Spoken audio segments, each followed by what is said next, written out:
I'm Holly from hollygrace.ca and you're watching Hometalk. To begin my project, I'm going to take this piece of maple wood here. It is about 8 inches wide. You want to find a nice thick heavy wood like maple so that your gnome will stand up. Then I'm going to take this standard dinner plate and I'm going to trace around it about 3/4 so that I have almost like a semicircle shape on my wood. Using my jigsaw, I'm going to cut that out. With it all cut out, then I'm going to take my sander and I'm going to give it a little rough sanding here just to smooth out the edges so that they're not rough from where I cut out with my jigsaw. Next, I'm going to take a piece of MDF that is a little bit less than 1/2 inch thick and I'm going to cut out the shape for my hat. I just did a rough drawing here. You just basically want to have a shape that's similar to this with one larger hump and then a smaller hump. Really easy to draw. Then I'm going to take my sander, I'm going to sand that down as well so it's not rough. And then once I have that done, I have my 2 pieces for my gnome. I'm going to paint these pieces. For my bottom part, I'm going to use Harvest from Decor paint. You also want to make sure that you don't forget to paint the edges as well because these will be seen. Next, I'm going to take this red paint. This paint is called Primitive. It's from the Chalky Finish line from Decor, and I'm going to paint the hat. Now, this does look a little bit like ketchup and mustard, but we're going to fix that in a bit here. First, I'm going to take this wired burlap ribbon and I'm going to paint that in the same color I painted the hat as well. I couldn't find a ribbon that I liked that matched, so I decided I'd paint my own. Next, I'm going to take this black wax from Country Chic Paint and we're going to rustic up the hat and the body of the gnome. So I'm just going around the edges using a foam brush, rubbing it in on the hat just to darken this red color a little bit. And then on the body as well, I'm going to do the black wax, but I'm going to go over it as well with a little bit of brown paint in areas. For a bit here, this is going to look a little bit messy, but it's all going to turn out in just a few seconds here.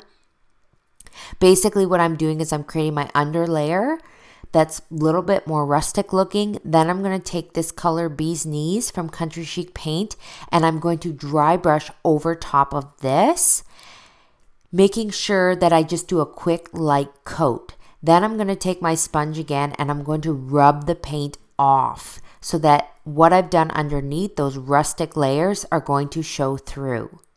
This is just an easy way to achieve a rustic finish. For those that don't have a lot of waxes and finishes, you can do this with ordinary paint. Next, I'm going to take this piece of really thin wood. This was actually just a garden stake that I got from the dollar store, and I'm going to cut off a little square using an X-Acto knife. Then using a thick needle, I'm going to poke holes into the edges of my square, going all around. They don't have to be uniform or lined up exactly. You can poke as many holes as you like. Then I'm going to paint this square using a nice green paint from Decor. And then once that's dried, I'm going to take a double-ended Sharpie marker and I'm going to just create some lines here for a checkered pattern. So I'm going to use the thick end first. And then once I've done that, I'm going to go along as well with the thinner end of the Sharpie just to create a little checker pattern patch. Once that is done, I'm just going to take a piece of sandpaper and I'm going to rough it up a little bit just so it looks more primitive and rustic. For the body of my gnome, I'm going to use that as a template to cut my beard. So I just have this piece of fur here. I'm going to lay it over top to see how short I need to cut my beard. You always want to make sure that you cut fur from behind so that you don't wreck the fibers and the direction of the fur. So I'm going to cut out a rough triangle shape here to start my beard.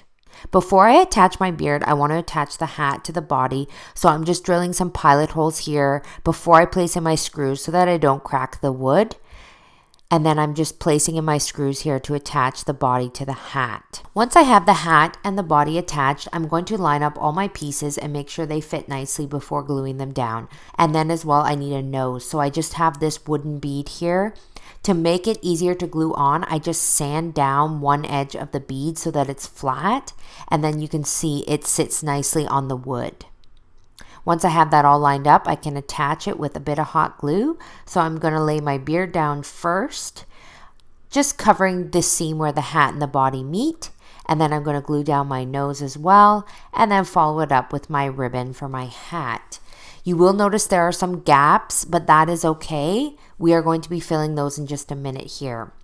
I attached the ribbon with my crown stapler to the back and cut off the excess. Just want to attach another piece of fur just around the nose to cover any holes or gaps between the nose and the ribbon.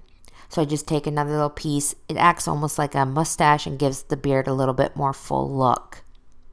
I'm going to take this raffia and I'm going to cut off pieces of that, and this is where we're going to shove it in the gaps between the ribbon and the hat. So we just, with a bit of hot glue, work these in. And then I'm going to take this patch that I made here and I'm going to fill those holes with some gold wire. So I'm just going to place those in, wrap them around the back, and then cut them off. This just makes a little realistic 3D patch for our hat.